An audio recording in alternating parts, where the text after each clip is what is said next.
Olá, bem-vindo ao nosso canal. Agradecemos por escolher nossos audiolivros para acompanhar o seu dia. Se você gosta do nosso conteúdo, inscreva-se no canal e ative as notificações para não perder nenhuma novidade. E claro, queremos saber, quais livros você gostaria de ouvir aqui? Deixe suas sugestões nos comentários, porque sua opinião é muito importante para nós. Os Contos dos Blights, volume 2, por Lucy Maud Montgomery. A estrada para o passado. Suzette não estava efetivamente noiva de Harvey Brooks, mas sabia que quando retornasse de sua visita a Glenelyn, estaria. Se Harvey chegara ao ponto de convidá-la para ir a Glenelyn para conhecer sua mãe, sua tia Clara e sua tia-avó Ruth, além de vários outros parentes, aquilo só podia significar uma coisa, que ele finalmente decidira se casar com ela. Não ocorrera a Harvey que outra pessoa também precisava se decidir. E, de fato, não precisava. Suzette já decidira, havia muito tempo, dizer sim quando ele perguntasse: "Você aceita?" O que mais uma editora assistente pouco conhecida de um jornaleco provinciano poderia fazer quando Harvey Brooks decidisse desposá-la? Aceitar Harvey significava aceitar a riqueza, uma posição social, uma casa linda e o próprio Harvey. Suzette fez uma careta impaciente enquanto puxava o chapéu verde sobre o bronze dourado dos cabelos. "Você é a pessoa mais irracional que conheço", disse para si mesma. Harvey é um ótimo partido, não apenas por quem ele era, mas também por quem ele é. Ele é impecável. Bonito, bem arrumado, bem comportado, bem-sucedido. O que mais você quer, Suzette King? Você que corria por uma fazenda em Glen St. Mary, descalça até completar 12 anos e agora, aos 28, está tentando enganar o mundo e a si mesma fingindo ter uma carreira? Deveria simplesmente estar nas nuvens de alegria ao pensar que Harvey Brooks, o Harvey Brooks, que sempre deveria estar ocupado demais ganhando dinheiro com suas raposas negras para conseguir encontrar tempo para o amor, mas que deveria, pelo que se esperava, escolher uma condessa para tal, acabou se apaixonando por você, para o terror da família dele. De todo modo, ela até gostava de Harvey, adorava o que ele poderia lhe oferecer e iria se casar com ele. Em sua cabeça não havia dúvida quanto a isso, enquanto seguia para Glenelyn naquela tarde no próprio automóvel. Mesmo assim, estava um pouquinho nervosa. Era uma espécie de provação ser avaliada pela família de Harvey, que se tinha na mais alta estima, e no instante em que avistou Glenelyn, ela detestou. A senhora Brooks a menosprezou, e a tia Clara lhe deu um beijo. Suzette não esperava por isso. Pareceu uma inclusão rápida demais e inescapável demais na família. O restante dos moradores da casa, a maioria parentes de Harvey, apertou sua mão diligentemente e quase com amabilidade. No geral, a despeito do beijo de tia Clara, ela sentia que eles não a aprovavam de fato. Tia Clara, que tinha a reputação de dizer as coisas mais venenosas do jeito mais doce possível, perguntou se ela não estava cansada após o dia de trabalho duro em um escritório abafado. "Vejamos, é no Enterprise que você trabalha? Trata-se de um jornal supostamente conservador, não é?" "Não, independente", respondeu Suzette. Seus olhos verdes brilharam perversamente. A senhora Brooks teria suspirado se fosse humana a esse ponto. Não confiava em mulheres de olhos verdes. A senhora Gilbert Blythe tinha olhos verdes e ela nunca gostara dela. "Harvey", disse Suzette durante o almoço no dia seguinte, "vou me ausentar nesta tarde. Pegarei meu carro e darei um passeio na estrada para o passado. Em outras palavras, vou visitar uma antiga fazenda em Glen St. Mary, onde costumava passar os verões quando criança." "Vou com você", respondeu Harvey. "Não", Suzette meneou a cabeça. "Quero ir sozinha, reencontrar antigas memórias. Você ficaria entediado." Harvey franziu a testa de leve. Não entendia esse desejo de Suzette e, quando não entendia algo, não aprovava. Por que Suzette iria querer fugir de sua casa para partir sozinha em uma excursão maluca e misteriosa para Glen St. Mary? A inclinação rebelde no belo queixo de Suzette, no entanto, o alertou de que era inútil protestar. Ela inspirou fundo enquanto passava pelos portões de Glenelyn. Havia uma estrada maravilhosa diante dela. Não era uma via reta. Uma estrada reta era uma abominação para Suzette, que adorava curvas e declives. Ela se perguntou o que teria acontecido com todos os primos de 2º e 3º graus que costumavam se divertir a valer na fazenda com ela. E os Blights e os Merediths, que passavam boa parte do tempo lá. Ela perdera contato com todos eles, esquecera todos eles, exceto Letty, sua parceira de todas as horas, e Jack Bell, tão rígido e obtuso que seu apelido era Tonto. E Dick, jamais poderia esquecer Dick, o valentão, tagarela e fofoqueiro. Ela o odiava, todos o odiavam. Se fosse feio, até seria possível perdoar. Mas era um garoto bonito, tinha belos olhos cinza grandes e endiabrados. O que será que aconteceu com ele? Deve estar casado, é claro. Precisaria ter uma esposa para reprimir assim que pudesse. Ah, adoraria encontrar Dick novamente e dar um tapa na cara dele, como Dee Blight fez certa vez. Nuvens grandes haviam surgido no céu quando Suzette finalmente passou pelo tão recordado portão da fazenda em Glen St. Mary. Seu coração palpitou ao ver as mesmas estacas na entrada. A antiga casa continuava lá, igualzinha. O velho gramado, o velho jardim, o brilho da lagoa em meio aos velhos abetos escuros. Tudo estava podado e em ordem. Então era evidente que Rod ou alguma outra pessoa ainda vivia ali. Mas era igualmente evidente que o local estava temporariamente vazio. Por certo, um temporal se aproximava e se ela não conseguisse entrar na casa, não teria outra escolha a não ser retornar rápido a Glenelyn. Ela estava prestes a lamentavelmente dar meia volta quando um homem jovem apareceu no canto da casa e parou para olhar para ela. Trajava um uniforme das Forças Aéreas e fazia 14 anos que ela não o via. Ora, Dick, disse ela. Ela correu até ele com as mãos estendidas. Estava feliz por ver até mesmo Dick. Por mais odiável que ele fosse, ainda fazia parte da velha vida que havia subitamente se tornado tão próxima e real outra vez. Dick pegou as mãos dela e a puxou um pouco mais perto. Olhou dentro de seus olhos verdes e Suzette sentiu uma excitação estranha que nenhum olhar de Harvey jamais a fizera sentir.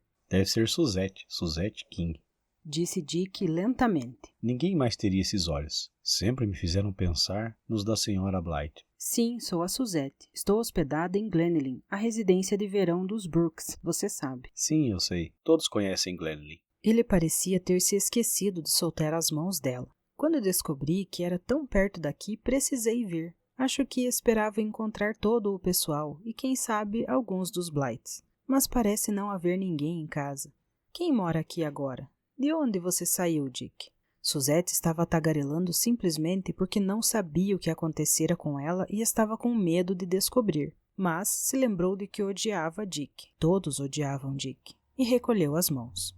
Rudy e a esposa moram aqui. Estou hospedado com eles há alguns dias, antes de retornar para a minha estação. Estou servindo no porta-aviões, sabe? E parto amanhã. Não parti nessa manhã por muito pouco. Graças a qualquer Deus que exista, não fui. Algo pipocou na memória de Suzette. Dick, certa vez, a beijara contra sua vontade, e ela dera um tapa no rosto dele por causa disso. Não sabia por que seu rosto ficara corado com a lembrança, ou porque aquilo deixara repentinamente de ser uma humilhação revoltante. Quando Jim Blight queria irritá-la, costumava provocá-la com essa história. Eu também deveria agradecer a eles, comentou ela rindo, porque, já que está hospedado aqui, provavelmente você pode me deixar entrar na casa se começar a chover. Realmente quero dar uma volta por aí, agora que estou aqui, mas não ousaria ficar por medo de um temporal. Você sempre teve uma bela risada, Suzette, disse Dick. Ninguém da turma tinha uma risada igual à sua, exceto, talvez, de Meredith. E seus olhos?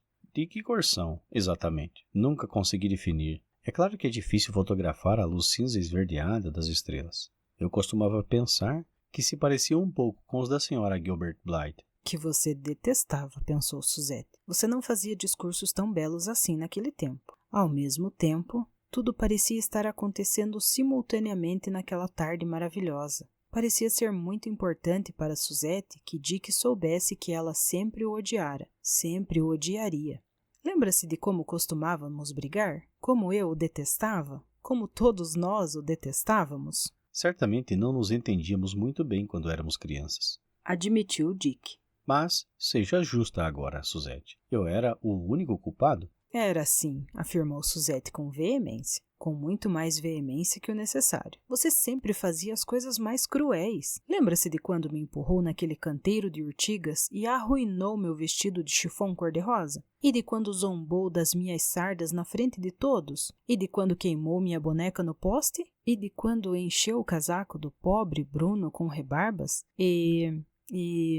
Quando a beijei? Sugeriu Dick com um sorriso travesso. É claro que eu era um monstrinho naqueles dias, mas já faz muito tempo. Esqueça apenas por esta tarde que você me odeia, embora prefira que você me odeie, em vez de simplesmente não pensar em mim. Vamos dar um passeio por todos os velhos lugares. Se você não gosta de mim, não precisa fingir. Eu realmente deveria voltar, sabe? Disse Suzette suspirando. Vai chover e Harvey ficará chateado. Quem é Harvey? O homem com quem vou me casar, respondeu Suzette, perguntando-se por que se sentia tão ávida para que Dick soubesse daquilo. Dick assimilou a novidade lentamente. Então... Ah, é claro, o grandalhão das raposas. Mas você não está usando aliança. Foi a primeira coisa em que reparei. Não está totalmente selado ainda, explicou Suzette gaguejando. Mas será nesta noite. Ele pedirá minha mão em casamento nesta noite. Foi justamente por isso que escapuli hoje, eu acho. É claro que já ouvi falar do grande homem das raposas. Todos ouviram. Comentou Dick lentamente.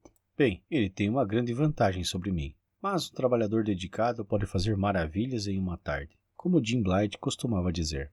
Não fale besteira, retrucou Suzette secamente. Vamos caminhar. Quero ver o que conseguir antes que chova. Estou contente que a fazenda não tenha mudado muito. Até mesmo as velhas pedras pintadas de branco em torno dos canteiros de flores são as mesmas. Suzette, você é, sem sombra de dúvida, a criatura mais maravilhosa que já vi. Afirmou Dick. Você diz isso a todas as garotas meia hora depois de tê-las conhecido? Lembre-se que há muito tempo já cruzei a fronteira das velhas solteironas. Se um dia tivesse pensado em dizer, eu diria, mas nunca me aconteceu antes. Decidi, faz pouco tempo, que sempre direi o que realmente estou pensando no momento em que o pensamento vier à minha cabeça. A senhora Canford, certa vez, disse que o fazia. Você não faz ideia do vigor que isso confere à vida, e as coisas acabam se perdendo quando você não as diz.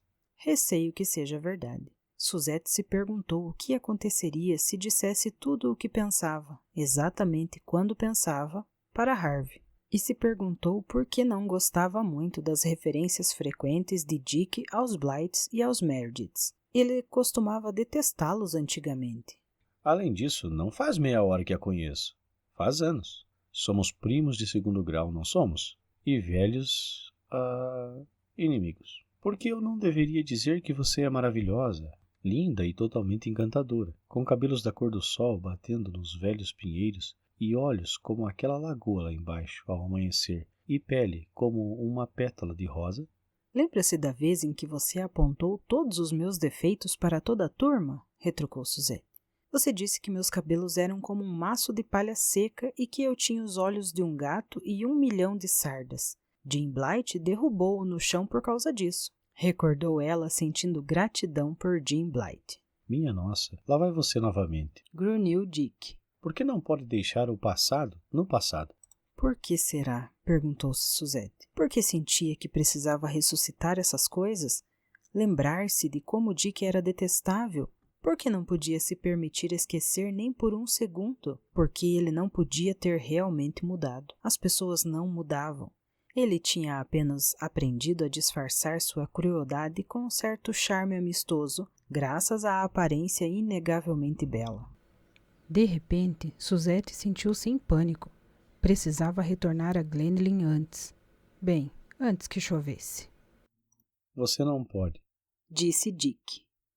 Esse foi o primeiro trovão. Seja sensata e entre na casa até o temporal passar. Então poderemos terminar nosso passeio. Lá está a enorme rocha na qual Anne Blight caiu quando despencou da macieira. Lembra-se de como ficamos morrendo de medo de que ela estivesse morta? Será que ele não conseguia se lembrar de alguma coisa além daquelas odiosas meninas Blights? ela simplesmente ignoraria suas referências. São 5 horas agora, protestou ela. Se eu não partir imediatamente, chegarei atrasada para o jantar. Posso lhe preparar algo para comer. Anne Blythe me ensinou a cozinhar. Não posso acreditar. Anne sempre o detestou, exclamou Suzette, esquecendo-se de sua resolução. Dick sorriu. Anne e eu éramos bem mais amigos do que você sabia, embora sempre brigássemos em público. De toda forma, voltar para Glenelg com um temporal a caminho está fora de cogitação. Você sempre foi destemida como um diabrete, pelo que ouvi dizer, mas isso é algo que simplesmente não a deixarei fazer. Você sabe como ficam as estradas da ilha quando chove. Suzette se rendeu. Sabia que não conseguiria vencer aquela estrada sinuosa em uma tempestade. Já seria difícil o bastante depois da chuva. Além disso, queria dar um susto em Harvey uma vez na vida, como uma espécie de protesto de morte. Ademais, sentia que ainda não conseguira fazer Dick perceber que ela o odiava tanto quanto antes, e não sairia daquela fazenda até terminar o trabalho. Eles entraram na casa. Estava mudada, novos móveis, novas cortinas, novos tapetes, nova tinta. Mas os antigos cômodos permaneciam iguais. Suzette passou por todos eles enquanto Dick fazia algo na cozinha. Quando ela retornou à sala de estar, que costumava ser o salão de visitas, a chuva escorria aos montes nas janelas e os trovões retumbavam no céu. Costumeiramente, Suzette gostava de tempestades. Ela se perguntou se Harvey ficaria preocupado. Não achava que tia Clara se preocuparia. Dick veio da cozinha carregando uma bandeja com um pote de chá, um prato de torradas e um pote de geleia. Ele foi até o armário do canto e pegou a louça. O velho conjunto acanelado de tia Marian, com o botão de rosa na lateral e a jarrinha marrom com arabescos bege. Lembra-se de que Dee Blythe deu este aqui a ela para substituir aquele que ela quebrou? Que memória ele tinha quanto a tudo relacionado à família Blythe, mas Suzette afastou isso da mente com determinação. Oh, suspirou, esta torrada está divina. Tive uma boa professora, não esqueça. Respondeu Dick, sorrindo. Vamos até a mesa para comer juntos. Não se esqueça de elogiar meu chá. Sou especialista em fazer chá. Suponho que Anne Blythe o tenha ensinado, Suzette não conseguiu deixar de dizer. Ela me deu algumas sugestões, mas sempre tive um talento natural. Presunçoso como sempre. Entretanto, ela se sentou à mesa obedientemente. O chá estava bom, assim como a torrada. Parecia difícil pensar em Dick fazendo torrada. A geleia, evidentemente, fora feita segundo a famosa receita da velha Susan Baker. Toda a vizinhança de Glen St. Mary a conhecia. Uma jarra de chá, uma casca de pão e tu, declarou Dick atrevidamente. Suzette se recusou temporariamente a ressentir-se. Mas por que, por que precisava ser tão maravilhoso estar sentada naquela sala parcamente iluminada, tomando chá e comendo torradas com o detestável Dick? É melhor eu telefonar para Glenelg, comentou baixinho. Não é possível. Esta linha nunca funciona durante os temporais. Se fosse Harvey Brooks, estaria revirando a região à sua procura.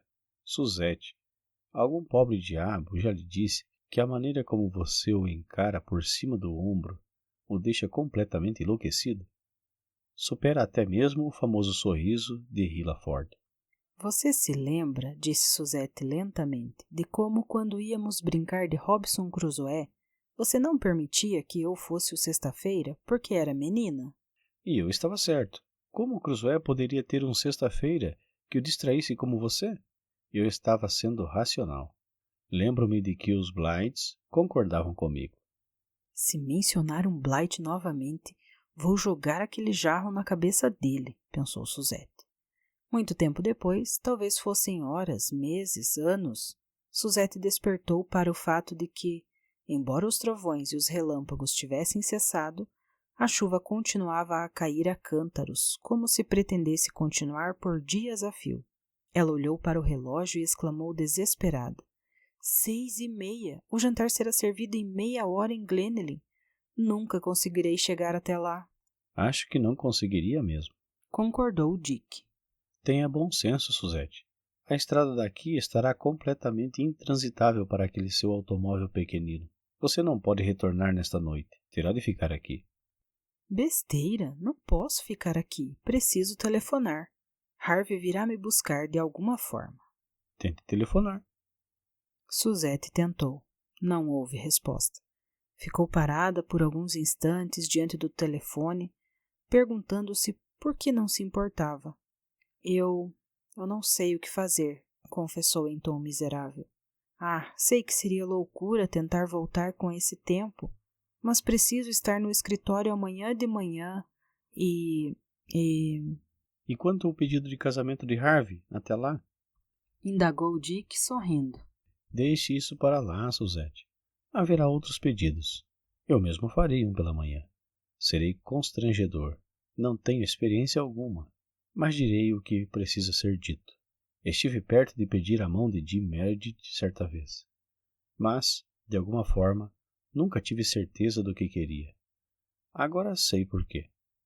Suzette sentou-se furiosa porque parecia não haver mais nada a fazer. Dick acendeu as velas sobre a lareira, informando a ela que o senhor e a senhora Gilbert Blythe as haviam dado a Rod e sua esposa, e cruzou uma perna longa sobre a outra. Não fez mais nenhum elogio a Suzette, nem a importunou em relação a Harvey, nem referenciou os Blythes ou os Merediths sem parar. Falou a noite toda sobre a aviação e sobre a Força Aérea Real do Canadá. Suzette ouviu atentamente. Quase se esqueceu até de estar em meio aos lençóis com cheiro de lavanda do quarto de hóspedes da senhora Rod, no canto sudeste do pavimento superior da casa, de que odiava Dick. Pense, disse a si mesma desesperadamente, em como ele costumava importunar os outros garotos, em como certa vez torceu o braço de Jack para fazê-lo se desculpar, em como disse a tia Marian que fora Jack quem roubara a torta, o que fizera com o filhote de gato. Aquela lembrança era insuportável. Suzette afundou a cabeça no travesseiro e grunhiu. Ficou feliz em se lembrar de que Jim Blythe fizera com ele por causa daquilo. Mesmo assim, a lembrança era insuportável. Ela o odiava, ela o odiava. Ela se levantaria cedinho pela manhã e escapuliria antes de vê-lo novamente. De repente, Suzette sentou-se na cama e sacudiu as pequenas mãos brancas no escuro. Acabara de se lembrar do que acontecera com suas sensações quando seus dedos por acaso tocaram os de Dick quando ele lhe passara a segunda xícara de chá. Não me apaixonarei por ele, não me apaixonarei, não me apaixonarei. Ela estava horrorizada. Quando colocava o perigo em palavras, aquilo a aterrorizava. Não havia nada a ser feito além de uma fuga cedo pela manhã, de volta para a segurança, para a sanidade e para Harvey. Quando Suzette acordou, sabia de algo que não tinha consciência quando fora para a cama. Só estava com medo de saber. Saiu da cama com a maior delicadeza e foi até a janela, na ponta dos pés. O sol ainda não estava visível, mas todo o céu da manhã, atrás do morro de Abetos, ao leste, estava rosado, com nuvens delgadas esparramadas por ele. Pequenas ondas agitavam a lagoa verde. O horizonte estava tomado pelas névoas azuis. Suzette sabia que precisava partir imediatamente por aquelas lindas névoas matinais ou estaria perdida. Rápida e silenciosamente ela se vestiu. Rápida e silenciosamente desceu as escadas, abriu a porta da frente e saiu. Olhou ao redor e prendeu a respiração deleitada. O sol nascera e um novo e adorável mundo, com o rosto lavado, piscava os inocentes olhos de bebê para ele. Ela não vira todos os lugares que amava. Será que não daria tempo de dar uma espiada na lagoa? Dick só se levantaria dali a 1 hora. Ela partiria em uma corrida secreta nesse mundo dourado. Escapuliria até a lagoa pela antiga trilha, com o vento como companheiro galante. O gramado banharia seus pés com sua frieza verdejante, e a água cantaria para ela, apenas uma vez antes de voltar para Harvey. Quando ela estava quase na lagoa, uma fragrância suspeita chegou às suas narinas. Antes que percebesse a verdade, já passara pelas árvores e avistara Dick agachado ao lado de uma fogueira fritando toucinho, com uma jarra de café ao lado. Uma toalha de mesa estava aberta no chão e... que havia nela? Morangos silvestres sobre uma folha verde. Havia quanto tempo ela não comia morangos silvestres, muito menos daqueles que cresciam na fazenda? Ela se lembrou como em um sonho que Jim Blight sempre dissera conhecer um lugar secreto onde as frutas eram maiores e mais doces que em qualquer outro lugar. Dick acionou um garfo com um pedaço de bacon em sua direção. Boa menina, eu estava prestes a ir chamá-la. Precisamos começar o dia cedo para chegar à cidade a tempo. Além disso, não queria que você perdesse a chance de banhar sua alma na alvorada, como Annie Blight costumava dizer. Veja o que eu trouxe para você. Encontrei o antigo lugar secreto de Jim Blight na pastagem dos fundos. Que sorte incrível! Esta fazenda, no entanto, sempre foi conhecida pela boa sorte. Além disso, veja, várias daquelas aquilégias que você adorava. Escolha um lugar macio naquela pedra e sente-se. Suzette obedeceu. Sentia-se um tanto zonza. Dick lhe serviu café e a alimentou com bacon e morangos silvestres. Nenhum dos dois falou muito. Havia porções de cores lindas na lagoa, com pequenos pontos de sombra translúcida aqui e ali. Grandes montanhas brancas, com seus vales âmbar, erguiam-se no céu de Glen St. Mary. Ela supunha que, em breve, Dick as estaria sobrevoando. A ideia a levou à insensatez de perguntar o que ele estava pensando. Estava me perguntando o que aconteceria se eu a chamasse de querida de repente. Respondeu ele solenemente. Eu iria embora, é claro, respondeu Suzette. Estou indo de toda forma. Não podemos ficar sentados aqui para sempre. Por que não? Questionou Dick. Essa é uma pergunta boba, a qual certamente não se deve responder, respondeu Suzette levantando-se. Dick também se levantou. Eu responderei. Não podemos ficar sentados aqui para sempre, por mais divino que seria, porque a próxima leva de soldados parte depois de amanhã. Não temos muito tempo para conseguir uma licença especial e nos casarmos. Você enlouqueceu, disse Suzette. Você se lembra da citação preferida de Walter Blight? É engraçado como os Walters da família tinham tendência para a poesia. Ouvi dizer que o tio dele seria famoso se não tivesse ficado na França naquela última investida. De toda forma, é infeliz a família que não tem um único louco. Nunca fui muito de poesia, mas alguém não escreveu algo assim? Tenho certeza de que ouvi Walter recitar. Há um prazer indubitável em ser louco, que ninguém além dos loucos conhece. Nunca fui tão íntima dos Blights como você parece ter sido, respondeu Suzette friamente. Uma pena, são uma família maravilhosa. E vou para a casa pegar o carro e voltar logo para Glenelyn, afirmou Suzette com firmeza. Sei que é isso que pretende fazer, mas não demorará muito para mudar de ideia. Suzette olhou ao redor, sentindo-se impotente. Então, por acaso, olhou para Dick. No instante seguinte, viu-se envolta em seus braços e sendo beijada. Um beijo longo, selvagem, feroz, de tirar o fôlego. Minha querida, alegria, deleite, maravilha. Não fique tão zangada, meu bem. Não sabe que, quando você olha para um homem daquele jeito, está simplesmente pedindo que ele a beije? Você é minha, Suzette. Eu a tornei minha com esse beijo. Você nunca mais poderá pertencer a nenhum outro. Suzette permaneceu imóvel. Sabia que aquele era um desses raros momentos esplêndidos da vida. Sabia que jamais se casaria com Harvey. Estaremos a caminho de Charlottetown em 15 minutos. Disse Dick. Levarei um tempo para guardar a frigideira da Sra. Rude e trancar seu carro no celeiro. Suzette voltou ao quarto para pegar o relógio que deixara debaixo do travesseiro. Supunha estar enfeitiçada, literalmente enfeitiçada. Nada mais poderia explicar. Ela se lembrou de que o Dr. Gilbert Blight fora motivo de riso porque dissera, certa vez, que algo assim poderia existir, na época das aventuras na velha propriedade dos Fields. Quem dera ela pudesse esquecer o gatinho. No entanto, tantos garotos são cruéis na infância. Quando voltou à lagoa, em um primeiro momento não conseguiu avistar Dick em lugar nenhum. Então ela o viu parado a alguns metros dali, sob a sombra de alguns abetos. Ele estava de costas para ela, com um esquilo vermelho empoleirado no ombro. Ele o estava alimentando e o esquilo parecia conversar com ele. Suzette ficou imóvel, sabia de outra coisa agora. E teria corrido se Dick não tivesse se virado naquele instante. O esquilo saltou magistralmente para as árvores e Dick veio caminhando em sua direção. Viu aquele bichinho? E lembra-se de como Jim Blight costumava adorar os esquilos?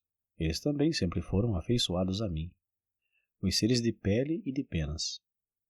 Você não é Dick, afirmou Suzette em tom grave, olhando para ele. Dick parou. Não. Confirmou ele. Não sou. Estava me perguntando como eu iria lhe contar. Mas como descobriu? Quando viu o esquilo em seu ombro. Animais sempre odiaram Dick. Ele era muito cruel com eles. As pessoas não mudam tanto assim. Nenhum esquilo jamais teria subido no ombro dele. Era por isso que os Blights o odiavam tanto. Posso perguntar quem você realmente é? Tendo prometido se casar comigo, você tem o direito de saber. Respondeu ele, calmo. Sou Jerry Thornton, primo de segundo grau de Dick, do lado da tia Marion, mas sem parentesco nenhum com você. Morávamos em Charlottetown, mas estive aqui em 1 ou 2 verões em que você não esteve. Fiquei sabendo de tudo sobre você pelos outros, especialmente pelo Jim, que era um grande amigo meu e nutria uma apaixonite de infância por você, na época. E lembre-se de que você me chamou de Dick primeiro. Receei que, se lhe contasse a verdade, você não ficaria tempo suficiente para que eu a fizesse se apaixonar por mim. Pensei que teria uma chance melhor como o Dick, embora você tivesse um ressentimento e tanto por ele. Sempre fomos parecidos. Nossas avós são irmãs. Mas juro por Deus que nossa semelhança não passa disso. Além disso, Dick está casado, bem como boa parte da antiga turma. Imaginei que estivesse, disse Suzette. Jerry olhou para ela um tanto ansioso. Um detalhezinho como esse não fará diferença, não é, Suzette? Não sei por que faria, respondeu Suzette. Mas me diga 2 coisas antes. Primeiro, como sabia que Dick já havia me beijado? Como se qualquer garoto não fosse beijá-la se tivesse a chance. Respondeu Jerry bufando. E como você sabia que eu adorava Aquilejas? Todo mundo adora Aquilejas. Ponderou Jerry.